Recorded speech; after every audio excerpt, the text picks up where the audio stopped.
ma jàll tuuti Pape am na li nga développé tout de suite là par rapport à le truc là quoi li nga doon expliquer cette jeunesse là bu nekk fii avec un taux important comment il est possible de chercher du travail pour ces jeunes là nga joxe des exemples fii nga wax le problème de la croissance mais Pape au Sénégal il y a de la croissance baa nga foofu mais c'est une croissance extravertie xam nga bu ñuy situer les responsabilités dans un pays là il faut ñu jéem a seet quoi c'est-à-dire ku la ne au Sénégal il y a pas de croissance am na li mu wax am day wax li ko neex il y a une croissance bel et bien nette au niveau du Sénégal. Quels sont les secteurs là qui produisent la croissance au niveau du Sénégal là? Ces secteurs là sont détenus par qui? La croissance est là au Sénégal mais extravertie. Pourquoi un premier point d'abord quoi? Faut xam ne foofu la ñu war a interpeller la responsabilité du leader du président de la République. Léegi nag l'autre point bi ngay wax. Le Sénégal est un pays pauvre. D'accord, Macky Sall, on n'en disconvient pas. Il a travaillé. Du temps au final, Macky Sall n'a rien fait, tu racontes des histoires. C'est un président qui est venu, il a travaillé malgré man. Même logique avec yo. Parce que pour man, le simple fait que le président Macky Sall ait transformé Yon Yokouté en Sénégal plan émergent, j'ai des problèmes sur ça. Parce que pour man, je dis que Yon Yokouté, voilà le chemin du véritable développement pour le Sénégal. Mais il y a un autre plan, je ne sais pas par quel moyen, pourquoi? Parce que l'Occident peut-être est derrière pour essayer de faire des trucs là. Je ne sais pas, mais l'autre a changé pour moi, l'on a problème anti-l'autre. Les gens ont un pays qui est pauvre comme le Sénégal. On a une jeunesse qui a besoin du travail. Mais la répartition des deniers publics là, dans le secteur du travail là, dans la scène politique, est-ce que tu penses que cette répartition là, dans la scène politique de l'argent du contribuable là, c'est normal, c'est logique au niveau du Sénégal, un pays pauvre? Voilà des questions que vous pouvez poser. Nous devons mettre l'accent sur ça pour essayer de régler certains petits problèmes. Un autre point, les secteurs qui sont là, les gens sont en train de travailler. Un pays qui est gouverné pendant combien d'années? Jusqu'à présent, il n'y a pas de compte à rendre par rapport aux deniers publics, aux responsabilités financières qui ont été données par les gens. Et la population est en train d'entrer des détournements de gauche à droite qu'on ne comprend pas. La lumière n'est jamais faite pour éclairer le peuple. Avec ça, quelle population espérer en Koussakanam? Voilà tant de questions qui se trouvent ici. Il faut qu'on ait le courage, comme Yoniko Waché, de les toucher. Je suis d'accord. Il faut comprendre les choses bout par bout. D'abord, je vais aller rapidement sur le PSR pour te dire que j'ai bien compris le fait de changer de braquet entre le Yon Yokouté, qui est un programme touffu, très épais, qui pointe l'horizon d'un Sénégal qui se développe. D'accord? Et pour lequel on met en place un plan Marshall qu'on a appelé PSE. L'autre problème, c'est des choses qui s'enchevêtrent très bien et qui marchent très bien. Donc le Yon Yokouté n'a pas changé. Le plan Marshall pour le décliner, lui, s'appelle PSE. Donc sous cet angle-là, pour moi, il n'y a pas de problème. D'ailleurs, il n'y a tellement pas de problème que c'est comme ça que Macky Sall a réussi à faire de la croissance. N'oublie pas qu'il est arrivé en 2012 dans un Sénégal qui faisait 1,5 de croissance. D'accord? Et qui avait du mal à faire ce point de croissance-là. Hein? Après avoir bénéficié 2 fois de réduction totale de la dette, Abdoulaye Wade nous a laissé un Sénégal avec 1,5 de croissance. Eh bien, Macky Sall est passé, avant crise sanitaire, à presque 7%. On ne peut pas le nier. Maintenant, dire que la croissance est extravertie, c'est une mode économique de gens anti-croissance et qui vous disent que la croissance ne se mange pas. Moi, c'est une croissance extravertie. La croissance ne peut pas se manger à partir de l'instant où elle doit rentrer dans des fondamentaux qui ne sont pas encore réglés. Elle se manifeste sur le train de vie de la population. Non. Mais les indicateurs sont très parlants, Bakary. Mais Bakary, oui. Les foyers modérés au Sénégal entre 2012 et aujourd'hui ont été multipliés par 3 ou 4. Les foyers modérés. Les revenus des foyers, des ménages. Mais les ménages à revenus modérés ont augmenté. Les gens ont trouvé de l'emploi. La croissance là, c'est une réalité au Sénégal et ça donne notre population. Maintenant, le problème qu'on a, c'est que nous n'avons pas changé notre base populaire de Sénégalais non alphabétisés parce qu'on en a un trop plein. Or, ces gens-là, on a du mal à les employer. On a un problème de résorption de ces personnes-là parce que c'est un chômage lequel nous régler parce qu'ils n'ont pas de compétences pour nous Google dans les circuits classiques d'emploi. C'est ça le problème du Sénégal. Or, lolo, faire ce qu'on appelle du private equity. Il faut que les gens aient en priorité le privé. Le privé, il faut qu'il y ait une générosité d'investissement du privé en masse dans le peuple sénégalais qui emploie ces gens-là qui n'ont pas de compétences pour que nous ayons réponse dans l'emploi au Sénégal. C'est des problèmes économiques. Même les intellectuels, il y a combien d'intellectuels chômeurs au Sénégal qui ont Il y en a plein, mais il y en a plein, il y en a bien moins, il y en a plein. Il y en a bien moins qu'il y en a eu du temps Le côté de ces intellectuels n'est pas résolvé. Comment on peut prendre des problèmes des gens qui n'ont pas d'éducation pour résoudre ce problème? Les gens qui mais la preuve, les grands chantiers sont en train de les utiliser. Que tu ailles sur le TER, sur le BRT, sur l'autoroute à péage, sur tous ces chantiers-là, les gens font l'effort de résorber le maximum de personnes. Ils n'ont pas un grand bagage intellectuel. C'est de la manufacture. Et bien, partout où on peut prendre de la main-d'œuvre manufacturière au Sénégal, on est en train de les utiliser. C'est le cas à Thiaroye, c'est le cas partout dans les banlieues où le BRT va passer bientôt. C'est le cas sur tout le long du tronçon de terre. Il n'y a pas plus facile que de défendre la politique économique de Macky Sall. Je sais le faire les yeux fermés parce que les choses sont là, c'est limpide, c'est lisible. Quel est mon problème avec Macky Sall? Il ne se situe pas au niveau de ce qu'il est en train de faire pour le Sénégal. Mon problème avec Macky Sall, il se situe au niveau de la mise en œuvre et des personnes, de quelques bras cassés qu'on met en place dans des circuits où ils n'ont rien à faire. Moi, c'est mon problème avec Macky Sall. Ou bien aller nommer des gens comme ici, c'est vraiment de la nomination politique pour faire plaisir à des alliés politiques, mais qui n'avantage en rien la marche du Sénégal. Voilà mon problème, moi, aujourd'hui, avec Benno Bokk Yakaar et APR. Mais l'offre indépendance, je peux le faire les yeux fermés. Tu vas sur n'importe quelle politique, je peux te faire la démonstration que Macky Sall a fait pas 100 fois mieux, au moins 300 fois mieux que ce qui s'est passé de l'indépendance à nos jours. C'est ça la vérité. Ok, Konaté, nous tous. Tu sais, c'est un peu difficile. Quand tu n'es pas politicien, tu discuter avec les politiciens.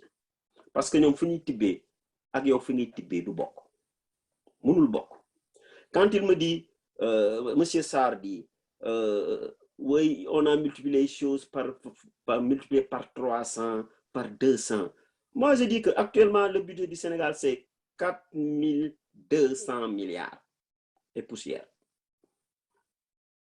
15 ans derrière, est-ce que c'était 4200 milliards? Non. Je dis non. C'est même plus. Non. Sous l'Aïwad, ce n'était pas 4000 et quelques milliards. Moi, je ne suis pas économiste. Hein. Économie, c'est quoi? L'ingédou.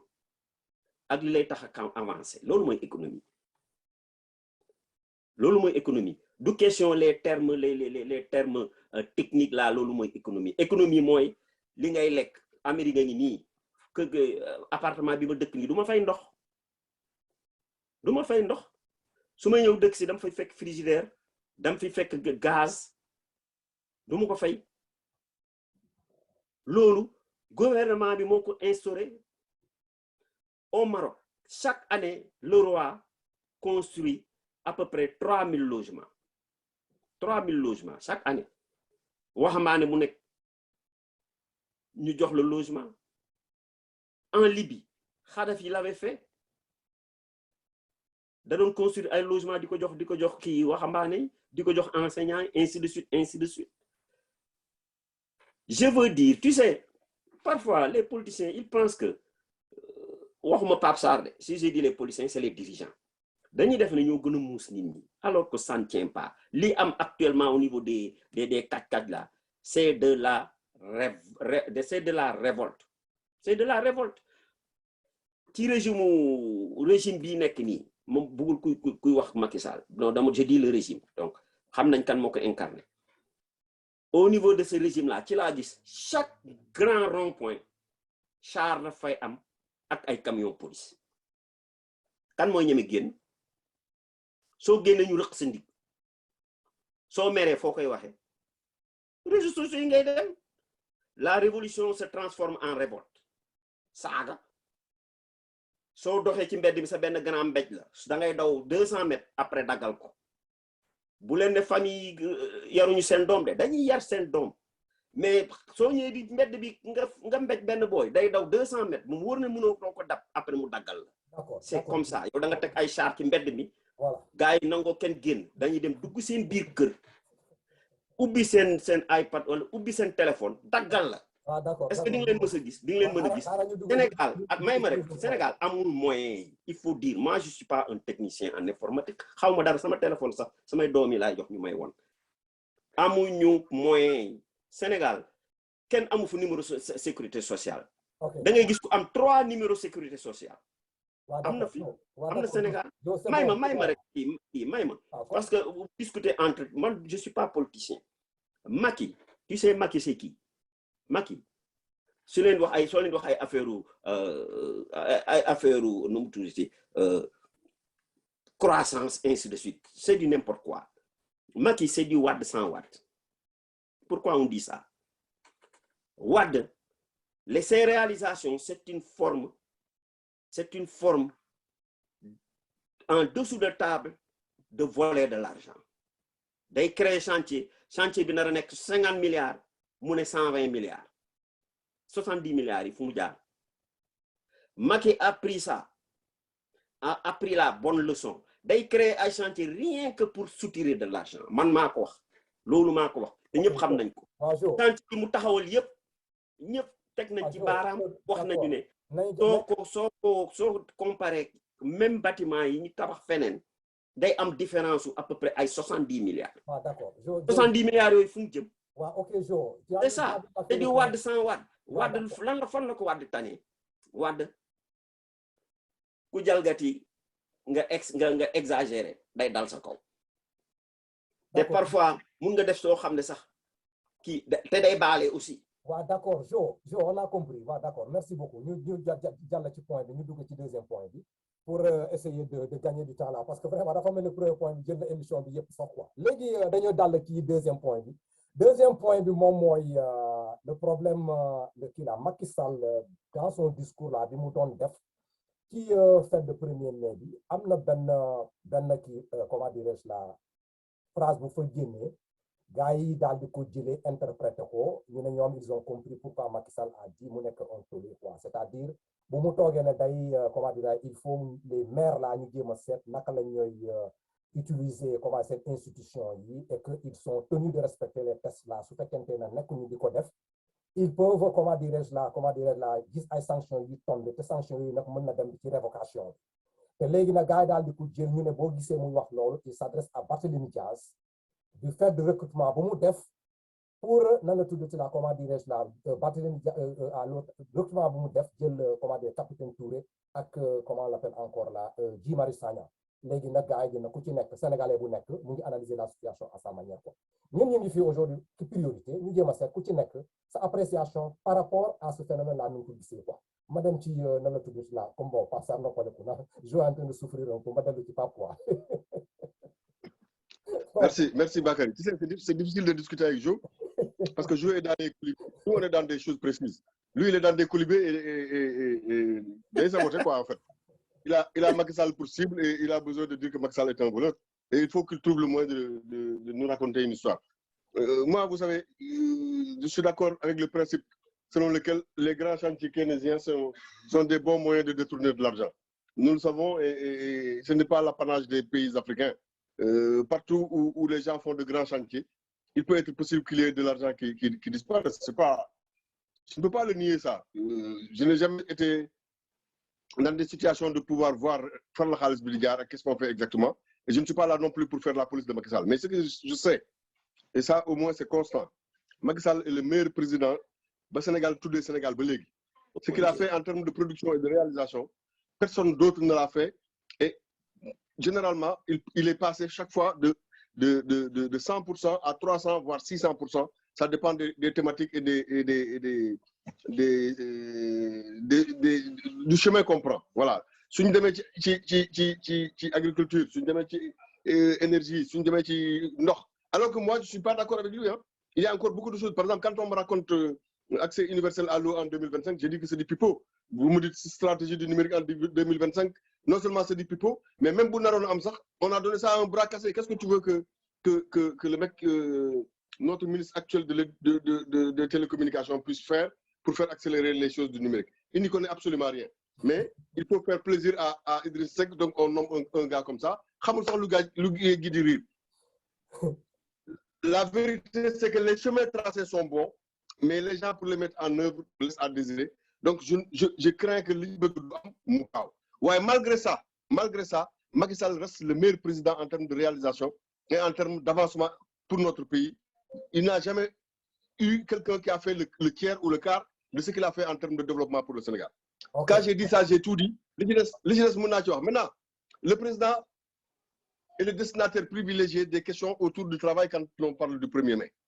Et naturellement, le 1er mai, le président est sorti et les médias lui ont demandé ce qu'il pensait d'abord du droit du travail au Sénégal, des problèmes qu'il y a eu, mais surtout de la fonction publique territoriale et du droit pour les maires d'embaucher des gens.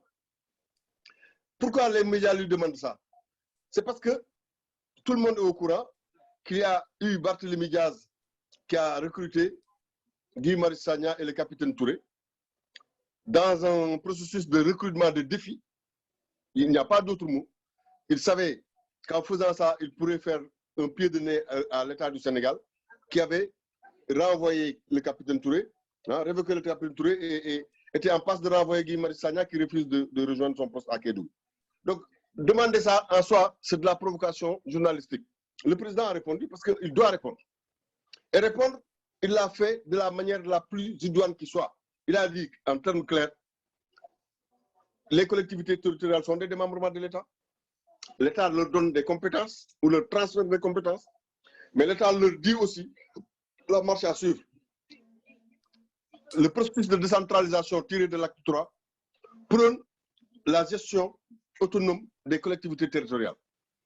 Mais les gens, en ayant fait une évaluation à mi-parcours, se sont rendus compte que depuis les processus de l'acte 2, la plupart des maires qui ont été en poste ont commencé à dilapider du foncier, ont commencé à faire des choses qui sont hors la loi. Donc, il y en a plein qui ont triplé leur fonctionnement parce qu'ils sont allés faire des embauchements n'importe comment dans leur famille politique, dans leurs amis. Ils ont créé un clientélisme politique tel que les mairies, au lieu d'investir, n'ont fait que payer des gens en fonctionnement. Et naturellement, ça ne permet pas aux collectivités de se développer. Le président a dit, en 2020, il a mis en place un décret par lequel il dit que désormais, les mairies, les villes, comme les conseils départementaux, auront un organigramme décidé par l'État du Sénégal. Et il faudra qu'ils se tiennent à ces organigrammes. L'État ne paiera plus un seul sou qui soit en dehors de l'organigramme préconisé par l'État du Sénégal. Et une fois que ça a été dit, mais ça doit être appliqué. Or, le décret d'application pour cette loi de 2020 est arrivé en 2021 ou 2022. En tout cas, les maires nouvellement élus, les présidents de conseil départemental, les maires de ville, d'accord, sont tenus maintenant que cette loi est promulguée de l'appliquer. Or, Barthélémy Diaz vient d'embaucher des gens qui sont hors de cet organigramme. Le président a dit, je rappelle les règles, ceux qui ne vont pas les respecter risqueront jusqu'à la révocation. C'est tout ce que le président a dit. Et moi, je suis d'accord avec lui à 4000%. Une question, pas. Le maire, pour le recrutement de son cabinet là. Oui. Ban qui m'ont fait quoi? Ce fait que organigramme bi nga wax tek ko. Est-ce que amna ben organigramme bo xamé né dafa teunk maire bi nu recenser les membres de son cabinet quoi? Oui, l'organigramme détermine. L'organigramme détermine qui doit être dans le cabinet du maire. C'est clair, c'est net, c'est concis. Mais quand je dis l'organigramme le détermine, il détermine de façon administrative. Maintenant, après, il y a la fonction politique. N'oublions pas que les maires sont d'abord des hommes politiques. Ils sont libres, eux, dans leur cabinet politique, ils sont libres, dans leur cabinet politique, d'embaucher qui ils veulent. Mais ce ne sera pas considéré par la fonction publique comme un emploi référencé et devant être payé par l'État du Sénégal. Est-ce que c'est clair? Ça veut dire que si moi je décide que je suis le maire de ma commune, ok, et qu'en dehors de l'organigramme imposé par l'État, je veux avoir mon cabinet politique, j'ai le droit d'avoir un conseiller politique, j'ai le droit même d'avoir un garde du corps autre que la sécurité habituelle mise en place par l'État, tu vois, j'ai le droit d'avoir peut-être un personnel, c'est mon personnel propre et qui répond à un besoin politique, ok, mais ce personnel-là, il va falloir que ce soit un personnel que je paye moi. Il ne sera pas payé par l'État du Sénégal. C'est ça qu'il faut comprendre.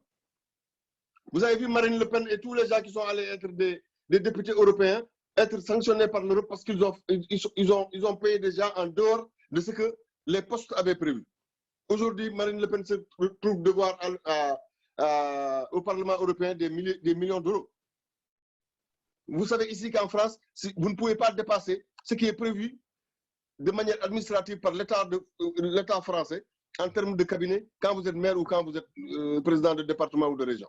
D'accord, une autre question. Ça existe dans tous les pays et les gens les respectent. Maintenant, celui qui veut aller au-delà de ça, il est libre, mais à condition que ce soit lui qui s'en occupe. Une autre question, quoi, par rapport à ce même sujet-là. Il y a un président de la benn décret bu ñu génnee après ñu daal di génne ay yoon foofu li maire yi war a def puis c'est bien clair. Mais dans les réseaux sociaux là, da ngay dégg ñuy joxe un exemple bien précis au niveau du cabinet du président de la République ci boppam. Moom sax ci boppam dafa jalgati ay Tesla. Il y a un monsieur qui trouve dans bu muy liggéeyal dans son cabinet là. Le monsieur là ne devrait pas là-bas su fekkente dañoo toppoon règle yi quoi. Mais Bakary, les gens qui te disent ça, il faut leur dire nañ jàngiwaat. Je veux dire, le président de la République est la clé de voûte des institutions. C'est lui qui décide et qui détermine. Non, dama lay demande. Non, xam nga boo nee leen. Xam nga gars yi dañuy wax que ils ont cité dama bëgguma turu nit fii daal. Mais je vais te dire, c'est nommément que cette personne-là qui est au niveau de la présidence là, et c'est à mes degrés, il ne réunit pas les conditions pour être à cette place-là. Il est nommé dans cette place-là. Est-ce que lui, il a le contrat de cette personne? Quoi? Est-ce qu'il a le contrat de cette personne? Mais il ne l'a pas. Le poste là, il y a il ne l'a pas. Non, c'est pas encore. Je ne parle pas du côté financier qui correspond à non. Les critères qui ont été réunis pour ce poste-là, c'est déjà. Doit être ceci, cela. S'il y a une condition qui n'est pas réunie sur la personne pour ça, quel que soit on doit. Je te donne la réponse, elle est toute faite. Le président est la clé de voûte des institutions. C'est lui qui détermine ces choses. D'accord? Tu ne peux pas juger le président. C'est lui qui est le responsable du Sénégal. Si le Sénégal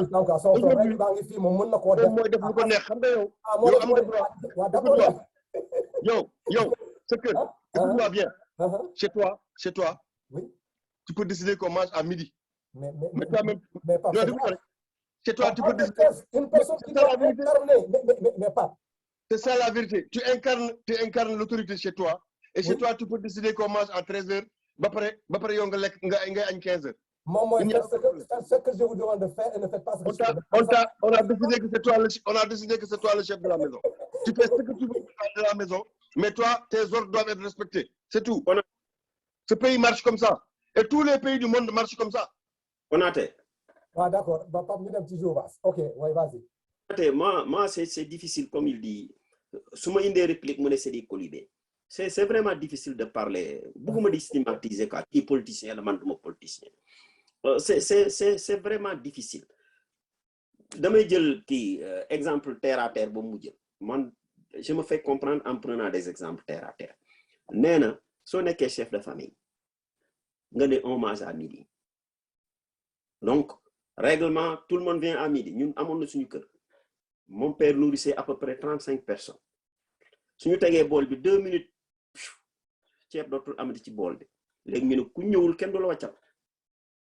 Tu vois, on vient à midi, yow ngay ñëw 15h parce que tu es le chef de famille. Tu penses que membre famille même suñ la ko wonul sax intérieurement dañuy mer dañuy wax xoola paa bi nee na on mange à midi bool kañ midi ñëpp dañu war a teew moom muy ñëw 15h ñu koy xaar. C'est ce qui développe l'esprit de révolte. Et tu vois. Ensuite, parlant du sujet, parfois, bon, il va dire que c'est des colibés. Sama rëddu baay a ngi nii yow sa rëddu baay sama rëddu baay a ngi nii soo demee effacer sama rëddu baay ma mbéj la coow ki commencé mooy affaire Touré ak keneen ki nu mu tuddati ak Guy Marius Sagna affaire u Dubaï la affaire u mbedd la parce que ñoom dàq nañu ñële kële récupérer leen pour ñoom kee daa effacer seen rëdd Dubaï moo tax ñu bëgg a xeex ak moom affaire u mbedd la ñuy indi c'est vraiment élémentaire justice comme ni mu ko waxee la fois dernière justice c'est pour réhabiliter la personne c'est pour pousser la personne à devenir un bon citoyen après la punition mais tout Sénégalais dama ne tout citoyen dans n'importe quel pays du monde quel que soit le crime bu mu def par rapport aux lois de la République su dee dañ ko war a yóbbu à l'échafaud yóbbu à l'échafaud c'est les lois qui disent ça quand les lois disent que dañ ko war a tëj 2 mois dañ koy tëj 2 mois su dee 10 ans ñu tëj ko 10 ans après ci biir prison bi sax lañ koy jàngal lan la war a def pour redevenir un bon citoyen. Je prends un exemple. Au Sénégal, autrefois, comme vous voyez ça, sur le temps au Sénégal, temps au Senghor, xam nga ñu def dañ leen dem jàpp bu leen ñu leen yóbbu prison xam nga fu ñu leen yóbbu armée. Là-bas, c'est la discipline. Comme ne ngeen discipline moom manqué. C'est que le gouvernement de ce Sénégal-là, ils ne réfléchissent pas, il faut le dire. Il y a des choses très terre à terre à régler. Très terre à terre à régler, facile. Tant au Senghor loo koy wax yëpp xelam lay doxee mais ñii seen bopp lañ fi nekkal gis nga laay wax sax boo tane c'est quand je dis y a Macky c'est du Wade sans Wade ak loo koy mën a kii yëpp yore na jikko kiiwu populaire yooyu mais Wade dafa jullite ça veut dire day baale Wade day baale sa seule différence moom ak Macky c'est là-bas malgré tout moom moo jàngal Macky lu muy def nii dina ma ne loolu c'est contradictoire li may wax ni nit ki mu nga ko jàngal mais dina am lu mu rokkos ci biir loo xam ne yow jàngalu la ko loo Macky kii Laay Wade baal na fa ay nit yu bëri yoo xam ne dañ ko trahir te Laay Wade gis nga Babacar Mbaye vous vous rappelez du plus jeune député de l'Assemblée nationale du PS le jeune Babacar Mbaye bi alternance amee Laay Wade daf ko convoqué mu ñëw xam nga lu mu ko wax vraiment Mbaye j'ai besoin de toi Mbaye tiit defe ne daf ko bëgg recruter mu ne ko j'ai besoin de toi xam nga fan mu ne ko waaw mu ne ko tu es un avenir de cette république là le PS c'est un symbole reste au PS. Tu vois la différence entre Macky Sall et Ablaye Wade. C'est le contraire que Macky fait.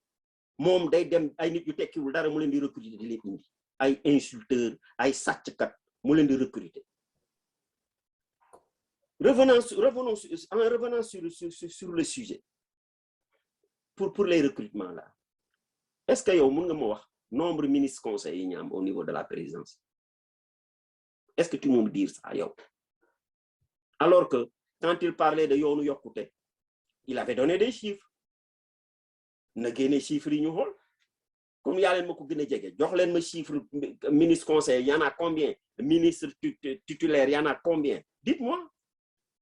Ngeen xam ne yenn yi wax la rek affaire u sama rëddu baay ngi nii soo ko effacé ma mbéj la ñu xeex loolu la rek moom rëdd na rëddu baayam kii ñi nekk ci opposition bi rëdd nañu seen rëddu baay moom mu dem effacé rëddu baay ñële mais ñee dañuy effacé rëddu baay xeex bi ñëw fa lañ jëm c'est tout.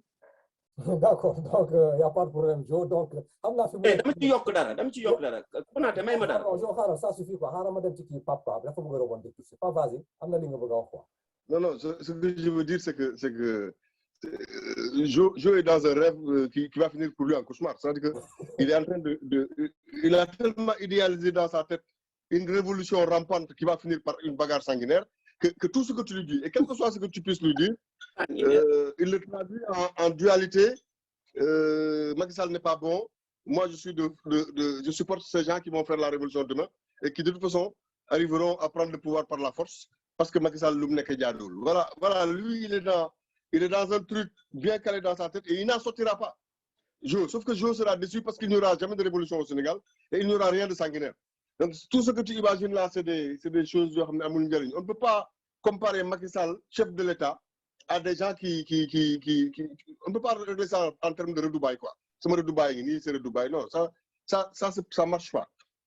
La vérité, c'est qu'il y a un État qui régente la vie dans notre société. D'accord? Le chef de l'État s'appelle Macky Sall. Il peut avoir autour de lui, même ça des gens qu'il ne faut pas. Parce que les chefs d'État n'ont pas forcément que des gens bien autour d'eux. Et l'histoire nous apprend que de toute façon, même dans les gouvernements et dans les États les plus respectueux, il faut qu'il y ait des fous, des salauds, des malades et toutes sortes de personnes. Et que chacun a un rôle à jouer qui est là, qui est bien défini. Hein? On peut ne pas comprendre, mais il faut que ça marche toujours et ça a toujours marché comme ça. Donc, Macky Sall, clé de voûte des institutions, encore une fois, a déterminé qu'il y a trop de gâchis dans nos collectivités au Sénégal. Et on revient stricto sensu à la question, parce que sinon, on va tout le temps dans les divagations. Pourquoi Macky Sall rappelle que l'État transfère des compétences qui lui appartiennent, mais a un droit de regard dessus? Il y a un contrôle a fortiori, après coup, d'accord, sur ce qu'on t'a donné à gérer. Mais sur les actes de mise en œuvre, il y a un contrôle de légalité parce que les actes que tu prends dans une collectivité doivent être approuvés par le préfet du département dont tu dépends. D'accord? Et donc, si tu embauches un personnel, ce personnel doit correspondre à ce que le décret a prévu en termes d'organigramme dans ton cabinet. D'accord? Si vous sortez de ce truc-là, vous risquez de recevoir les foudres de l'État. C'est ce que le président a rappelé. Maintenant, quand le président rappelle ça, il faut pas, la réponse, c'est pas aller voir à côté du président qui on a embauché, qui travaille. Est-ce que le président respecte strictement? Non, le président, il a un cabinet lui aussi. Non, et non, dans ce cabinet, il y a un certain nombre de choses qui sont prévues dans le cabinet. D'accord? Là, je ne peux pas être d'accord avec toi. Non, non. Il peut rappeler les tests. Un cabinet qu'il a trouvé. Il peut décider. Le cabinet. Non. Tu vas me contredire après, mais laisse-moi finir le sens de ma phrase. Ce que je veux te dire, c'est que le cabinet que le président trouve, il le garde ou il le change. Mais c'est lui le président. Il vient d'arriver, il décide de comment il marche. Ce que l'État du Sénégal a prévu, si ça lui convient, c'est bien. Si ça ne lui convient pas, il peut décider de le faire changer et tu sais qu'il pourra le changer puisqu'il a la majorité pour faire ce qu'il veut. Maintenant, on peut discuter, parce que le chef de cabinet du président n'est même pas de la hiérarchie A. Des trucs comme ça. Moi, j'ai entendu plein de trucs de ce genre, mettant en doute la personnalité ou les compétences des gens autour du président. Je suis le premier, moi, à me plaindre tous les jours des compétences autour du président. D'accord. Mais on parle du président de la République. On ne peut pas comparer ça à un organigramme dans une collectivité. C'est ça que je voulais te dire. Non, là, à ce moment-là, maintenant, d'accord, je suis entièrement d'accord que le président ait rappelé ces gens-là, organigramme, il faut que mais dans ma bëgg mom ci bopam mu fekk ko ci. Le problème du président de la République, c'est ça. Macky Sall, li muy wax ak li muy def, ce sont des choses qui sont différentes et les Sénégalais dañ ci tek sen. Alors dis-moi où est-ce qu'il n'est en porte-à-faux avec ça. Dis-le-moi. OK. Je demandé ma wax ko. Président ci bopam mo ko rappeler. Omar Sarr du PDS. Il est épinglé par la CRI. Mu ngi ni ministre là. Ça n'a pas. Oui. Ça c'est du n'importe quoi. Ça c'est du hors sujet. On ne parle pas de ça. Non. Hors sujet, il l'a recruté. Il est épinglé par la justice. On ne parle pas de ça. Non, Joe, Pape Sarr m'a posé une question. Mais c'est la même chose. Quelqu'un qu'on considère comme hors la loi, entre guillemets. Tu l'as recruté. C'est ça. C'est une discussion entre politiciens. Je ne comprends pas. Ça n'a rien à voir avec ce qu'on est en train de dire. Non. Le problème de recrutement. Est-ce que le gars est blanc comme neige, donc on va recruter, c'est ça. On parle de Touré et de Guy Marius Sagna, c'est ça. Il y a des affaires organigrammes. Mairie, Sénégal, suñu leen auditoon, toutes les mairies nag laa wax opposition suñu leen auditoon am na nit yoo xam ne dañ leen di fay, vous m'excusez du terme, il fout rien. Am na fi ba léegi ba sànq am na je peux donner l'exemple de kii Jean Collin bi muy nekk ministre d'État le ministre de l'Éducation nationale là l'éminent historien nu mu tuddati dimbali leen ma temps Iba Der Thiam bu mu ñëwee def auditer éducation nationale dafa dàq jabaru Jean Collin la daf ko sedap ni ko américain yi di waxee daf ko piéger jël policier dugg biir université dóor étudiants yi toj seen ordinateur étudiants yi révolté loolu moo tax ñu dàq Iba Der Thiam. waaw d'accord parce que dafa ne jabaru Jean Collin elle était payée sans pour autant travailler. waaw d'accord loolu fi lañ ko fekk. voilà loolu bu leen ko bañ. waaw Jo xaaral ma dellu. joxu leen ma ba léegi nombre de ministres conseils yi la Macky Sall wax et puis nit ki sooy wax sa nit pour mu sangu yow na nga raggu njëkk na nga sëlmu balaa ngay wax nit ki mu sangu yow doo sëlmu ba pare nga bëgg a sang nit moom moo war a joxe le bon exemple. il a une pléthore de ministres conseillers. waaw d'accord mën nga maa may ça suffit quoi maa ma jàll ci Pape tuuti léegi Pape am na benn question bi ma demandé concernant bi ma ne le président de la République ñu bëri dañ ko reproché comme quoi des fois li muy wax est-ce que dégg du ko ci fekk. kooku moom ça c'est quelque chose boo xamee ne boo ne da nga koy dindi peut-être nga da nga may dindi ci beneen plan je suis sénégalais comme tout le monde ma gis ko. le sujet boo xam ne moom la ñu war a laal après sax ci boppam la boo xamee ne dañu toog ma ne la on a que la y a un discours là mu ngi ci kii boo fooy mën naa génne élément bi sax ci boppam fu mu doon expliquer le comment dirais-je là le troisième mandat pourquoi ñu war a xalaatati le simple fait de ne pas limiter un mandat am na explication yi mu fa joxe mais dans ce même discours là dafa expliquer correctement que nan la tuddati comment dirais-je là non pas dans ce truc là mais am na benn audio bu ma déglu muy expliquer le rôle de l'État quand il est en train de parler le problème de la République. Qu'est-ce que c'est que la République? Dafa expliquer le rôle de l'État li mu war a def pour la protection de l'entité territoriale, la protection des acteurs politiques, l'opposition, les membres de l'opposition, protection boo xam ne war na ci ñoom État moo ko war a assurer. Macky Sall moo ko rappelé te élément yaa ngi fii su fekkente temps mën naa ko génne ñu teg ko mais est-ce que actuellement Macky Sall est en train de protéger l'opposition? Voilà une question qui se trouve ici. Macky Sall moom moo taxaw fii balaa moo jël le pouvoir mu ne impunité dans son propre parti là moom du ko créer du ko permettre du ko admettre. Toute personne boo xam ne dafa def jeu au niveau du truc là du Sénégal là sur le domaine de corruption quoi que ce soit yoon dina dal sa kaw te loolu moom daal du nekk fi di protéger kenn. Voilà le monsieur qui part on met les coups sur le truc là. Donc ces histoires de il y a tellement d'exemples yoo xam ne boo ne da nga ko expliquer fii waa ji su fekkente moom dafa bëgg nit yi topp ko moi je dirais que na dellu siwaat mu seet exactement moom li muy wax na fekk mu koy def.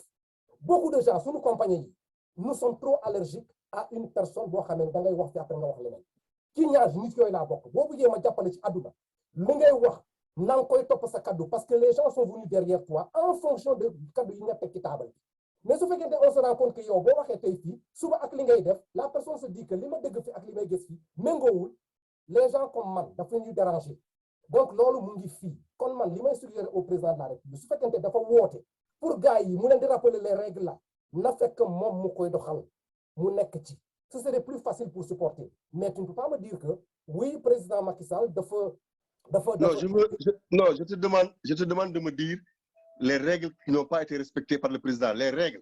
Parce qu'une règle, c'est quelque chose d'établi par notre constitution ou par un règlement quelconque. Mais l'exemple le plus patent là, le truc là,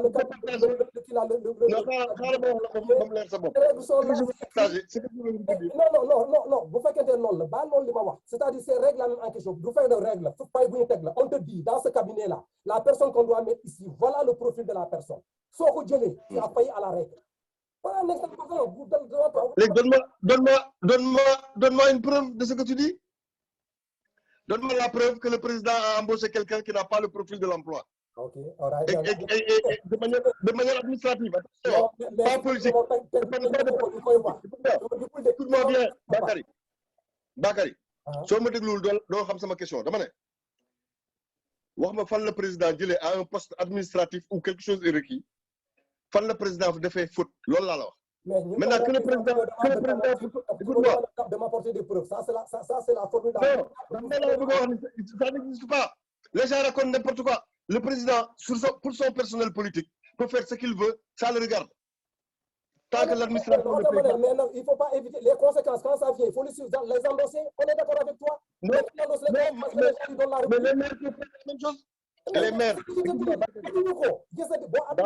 président, tu peux pas dire, d'abord, on a fait le on a admettre que quelqu'un a fait le après, il faut que bras de fer. Donc, on est dans cette logique au Sénégal. Si on ne s'écoute pas, on ne va pas te comprendre. Non, mais on s'est compris. Non, je n'ai pas dit ça. J'ai dit, le président respecte la loi. C'est le premier à respecter la loi. Su fekkee ne pour embaucher ay nit de manière administrative, il y a un prérequis administratif. Le président doit le respecter et tu ne pourras pas m'apporter la preuve que le président n'a pas respecté de prérequis pour employer des gens sur le plan administratif. Voilà. Moi, je peux maintenant, donner. Maintenant, sur le plan politique, écoute-moi, maintenant sur le plan politique, il peut faire ce qu'il veut, ça le regarde. Donc je dis, Barthélémy Dias peut faire ce qu'il veut sur le plan politique, c'est son problème. Mais il ne peut pas sur le plan administratif faire n'importe quoi parce que l'on doit une loi pour protéger. Macky est le premier à faire n'importe quoi. Tu es en train de nous dire ici que le président est en train de mettre des gens à la... Je dis que l'organigramme de la mairie, l'organigramme de la présidence n'est pas respecté, c'est ça que tu es en train de me dire? Est-ce que tu veux me dire que l'organigramme de la présidence n'est pas respecté? Tu es en train de mettre l'argent sur l'organigramme. Ce sont des textes qui sont écrits. Que ça soit organisé. Voilà, je te dis, moi par ça. Dans l'organigramme, on te dit que tu dois avoir un directeur de cabinet. Il a un directeur de cabinet. Mais on dit que dans cet organigramme-là, le directeur de cabinet, profil, il va avoir tu as fauté. Donne-moi la preuve. Yann, ça n'existe pas. Les gens racontent. Les gars, j'ai entendu dire déjà qu'il a embauché quelqu'un qui n'est pas de la hiérarchie. Ah, c'est faux. Parce que y a décrié un fait là, le président est en train de mettre des gens. Par exemple. Président, tous les jours, c'est au niveau politique. C'est au niveau politique. Mais la politique là, mon mot entaché dans l'administration. Non. Camara. Non. Tu peux reprocher au président de faire élire de manière politique quelqu'un qui n'a pas le niveau pour être, par exemple, maire ou président du conseil départemental. Ça me fait mal. Et il le fait. Je ne suis pas d'accord. Mais il n'est pas dans l'illégalité. C'est ça que je veux te dire. Voilà. Il ne fait pas des choses illégales. Or, Barthélémy Dias, en embauchant des gens hors de l'organigramme, fait dans l'illégalité. C'est ça que je suis en train de te dire. Il ne va jamais te donner la preuve de ce que tu dis. Une personne qui doit servir sa nation, tu mets une personne qui n'est pas à la hauteur. Illégalité, mais c'est là où se situe, quoi. Même si c'est politique. Mais ça, moi, là, on est d'accord. On est d'accord tous les deux. C'est ce que je suis en train de dire. On est d'accord tous les deux. Mais si Barthélémy Dias veut, Barthélémy Dias est libre de prendre du personnel politique dans sa mairie et de les mettre au poste qu'il veut, tant que lui, il les paye. Il n'y a pas de problème, ça, c'est la politique. Moi, dans mon mouvement politique, j'ai des gens qui n'ont aucun niveau et qui sont incontournables. Mais si je me fais un président, je vais leur poste si c'est décisif. S'ils ne sont pas au top, ils vont ruiner les efforts de l'État. Qui paye Mbérisila? Mais il a été élu. C'est l'État qui le paye. Il a été élu. Il a le prérequis. Il a le prérequis parce que Maud Mbérisila, dem na ba CM2. Si on a une ligne en français, il faut lire, il faut idji. Mais c'est un nulard quand même. Mais il a les prérequis qui sont dans notre J'ai hâte que nos textes disent que pour être maire ou président de conseil d'administration, il faut avoir le bac, par exemple. Là, ça change la donne. Là, on change la donne parce que là, on ne pourra pas, pour faire plaisir à du personnel politique, envoyer n'importe qui dans une mairie ou dans un conseil départemental. Bac, ça sort une brevet. Il faut être titulaire du brevet à minima. D'accord.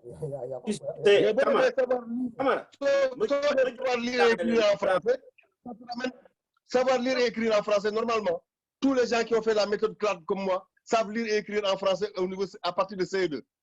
CE2 da nga mën a lire mën a bind. Sinon tu ne vas pas arriver au CM2. Ok, d'accord. Camara may ma moom il a ñun beneen méthode lañ def IPAM lañ def IPAM. Donc IPAM est meilleur que méthode CLAT. IPAM c'est juste avant moi. Moi j'ai fait CLAT. Voilà, loolu laa la wax IPAM moo gën a fort méthode CLAT. Au village et à la ville. Non, loolu amul sens. Au village et à la IPAM ville. moo gën a fort. bàyyi dama lay wax rek yooyu ñoo gën a fort méthode CLAT. non amul bu gën a fort. may ma concernant Macky, c'est tout. concernant le gouvernement en matière de illégitime xam nuñ koy waxee tey d'une façon illégitime ah Macky Sall su doon Amérique toutes les IPAM c'est la méthode CLAT dans Jobas ma yëgal na ko jànguma méthode CLAT IPAM comme toi j'ai appris IPAM comme toi et IPAM c'est la méthode CLAT. Non, IPAM c'est pas méthode CLAT, c'est pas la même chose. Ah, ok, je continue ton développement. Voilà, même gis nga Macky Sall ah yoon bi mu jël su doon États-Unis toutes ces décisions ci 10 ans yu mu jël yëpp décisions yu mu jël yëpp c'est nul et non avenu. Demande-moi pourquoi. Dans la constitution du Sénégal, il est dit, man je suis pas trop droit, je suis pas trop économie. Man sport rek laa xam. Mais quand même, je fais partie du peuple. Damay sentir li nit ñi di ressentiment nit ñi am dama koy dund. Dans la constitution, je pense, du Sénégal, il est dit chef de l'État dafa war a déclarer patrimoine am. Première fois bi ñu ko élire, il a fait la déclaration ñu ne 8 milliards. Il y a eu un tollé.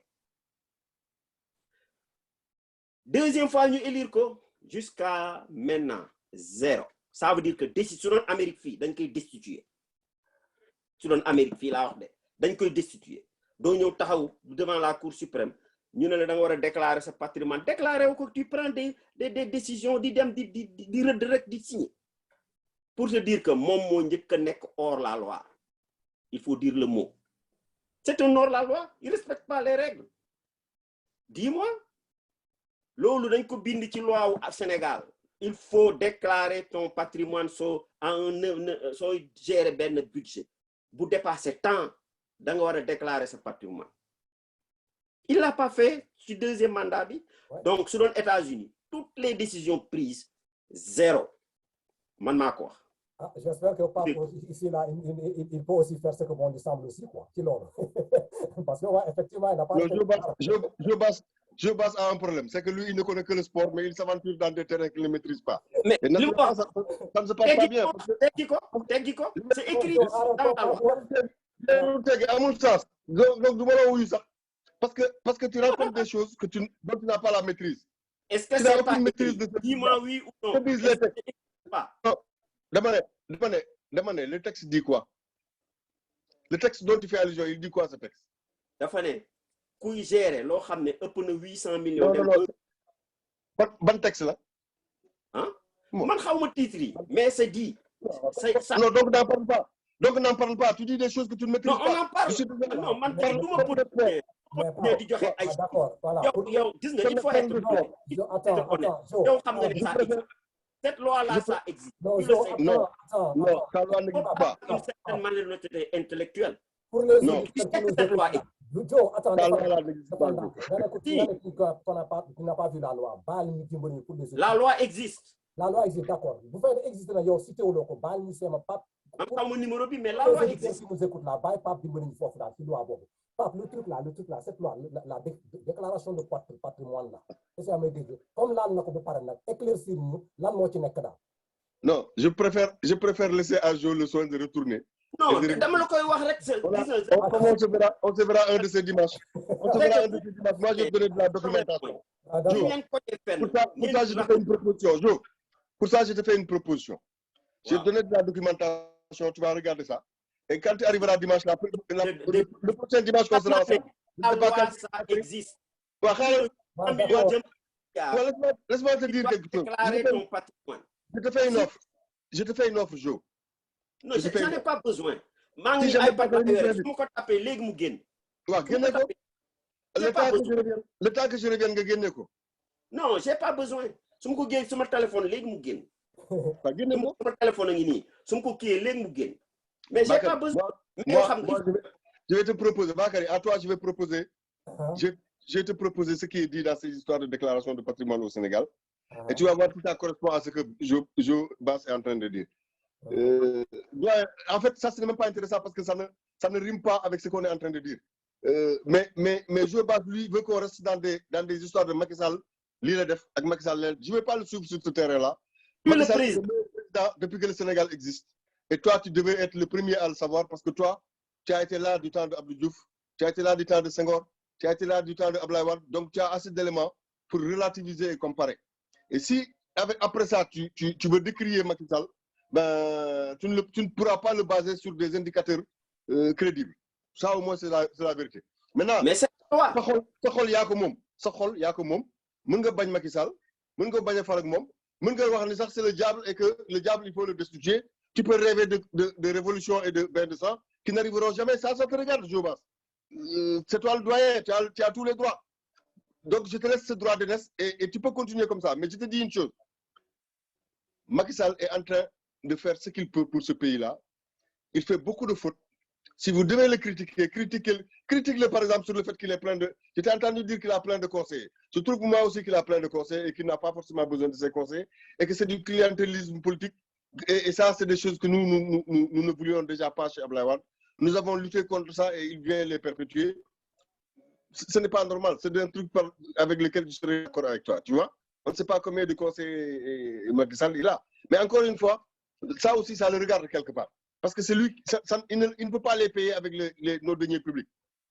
Il ne peut pas. Tout ce qu'il peut, c'est prendre dans les fonds politiques qui lui sont alloués par l'État du Sénégal de manière légitime et légale, tu vois, pour faire ce qu'il veut. Maintenant, il y a une morale à ça, et cette morale-là ne va pas bien parce qu'il n'empêchera pas les gens de dire que c'est mal. Moi, un président qui a plus de 200 conseillers, je trouve que c'est une aberration. On n'a pas besoin de ça. Kourner président qui devient son conseil, il en a nommé un il n'y a pas longtemps. On sait bien que ça n'a pas de sens. C'est juste pour lui dire calme-toi, sors de nos législatives. D'accord, Nalol. Mais d'accord, Macky Sall ne fout rien, ou Macky Sall n'a rien fait de bien. Si on compare de manière légitime, Sénégal, fan la ko Macky Sall fait, ak fan la ko Macky Sall yobbu, il n'y a pas photo. Maintenant, dans la mise en œuvre, moi, je ne suis pas d'accord avec plein de choses. Je ne suis pas d'accord, surtout avec beaucoup de choses politiques. C'est des choses politiques. Je dis à tout le monde que quand on fait un acte 3 et qu'on met comme président de conseil départemental Mbirissila, c'est une aberration. Je le dis à qui veut l'entendre.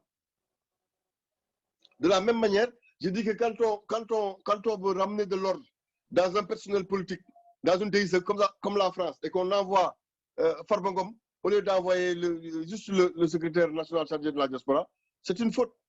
On essaie de faire bien les choses et on détruit tout. Yoy là d'accord. Voilà. Je suis le premier à ne pas être d'accord avec beaucoup. Ok, je te donne le numéro de la loi. La loi, c'est le numéro 2014-17 du 2 avril 2014. Je te donne le numéro de la loi.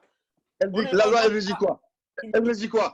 Elle régit quoi ta loi? Attention, regarde ça avant de partir. La loi, elle régit quoi? Relative à la déclaration du patrimoine. Elle régit quoi? Loi numéro 20. Bonne déclaration. Patrimoine. Mais dis-moi, patrimoine. Du 2 avril 2014. Demandez, est-ce que ta loi, elle régit? Elle parle du président de la République. Vas-y, dis-moi. Président de la République. Non, l'ol daf ñuy tardel. Non, pas. Tu ne vas pas le lire. Le président, c'est le chef de l'administration. Cette loi que tu lis, c'est une loi qui est faite pour les autres, pas pour le président. Lire pour le président. Pourquoi mon def déclaration premièrement? Ah, mais demande-le lui. Il a le droit de faire une déclaration s'il a envie. Mais ta loi là, il y a une loi avec. Dis-nous où est-ce que la loi parle au président de la République? Dis-le nous, tu ne le trouveras pas.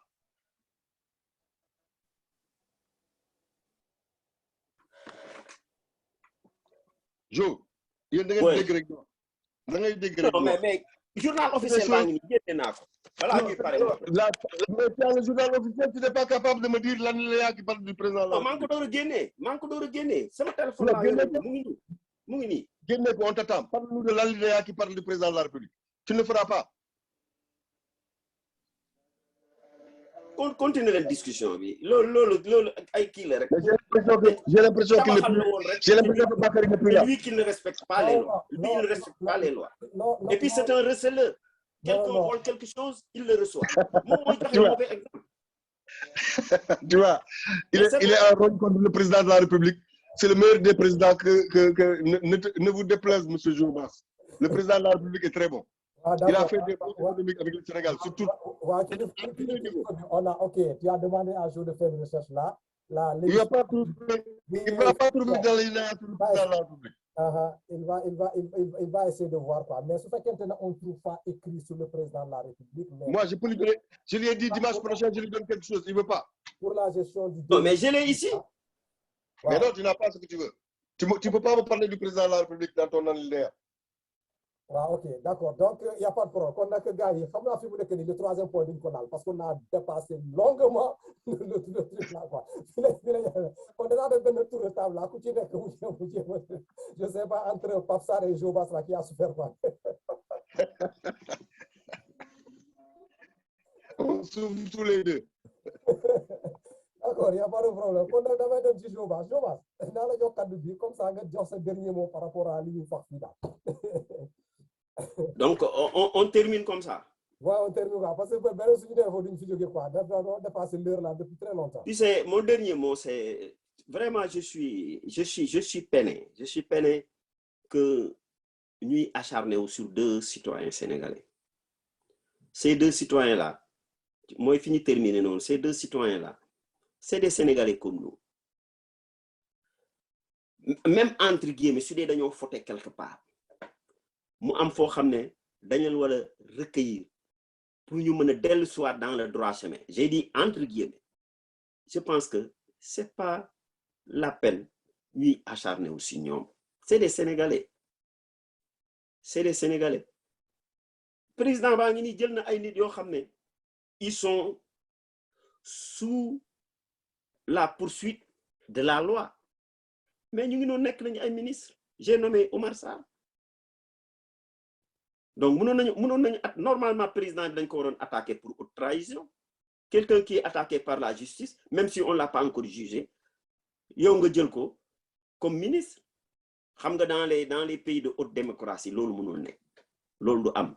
Man ak yow fii lañ nekk. Moom mu ngi France, xam ne France sañu ñu def loolu. Ñaata nit ñooy démissionné ci gouvernement France parce que dañ leen di tuuma rek ne la jël nga sa mbindaan déclaré woo impôt. Ñu démissionné, gis nañ ko fii. Des ministres. Donc, je dis que parfois c'est un peu difficile de discuter sur certaines choses parce que chacun campe sur ses positions. C'est un peu difficile, quoi. Alors que man, loo xam ne day am njëriñ ci askanu Sénégal, man loolu rek laay wër. Tout simplement ça.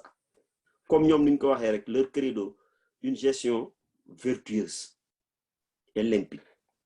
Loolu su amoon gis nga man dama koy wax fii de gis nga gestion limpide et vertueuse dinañ ne man anarchiste la ku ko fi def ba ñun ñëpp ñu kontaan courant nga am ko ndox nga am ko nga li ngay lekk nga am ko am liggéey su la neex sax nga nekk roi man d'accord na. Ok, d'accord. Je vous remercie. Ok, ça dernier mot. Mais merci beaucoup. C'est difficile. C'est vrai que on est obligé de se supporter avec Jobas et de souffrir l'un et l'autre quand l'un de nous s'exprime. Mais c'est aussi ça la rançon de la démocratie. Heureusement qu'il y a un médiateur qui est tantôt d'un côté, tantôt de l'autre et qui essaie de ramener tout le monde au milieu. Et c'est pas une situation difficile pour Bakary, je l'avoue. Mais je dois rappeler à Jobas qu'il est dans une révolution dormante et plutôt voilà, une révolution des ménages parce qu'elle ne peut pas aller au-delà. Elle ne peut être, quand elle est bien renforcée, exécutée que virtuelle. Et c'est pour ça qu'il y a beaucoup d'insulteurs dans les réseaux sociaux pour finir avec ce qu'on avait commencé.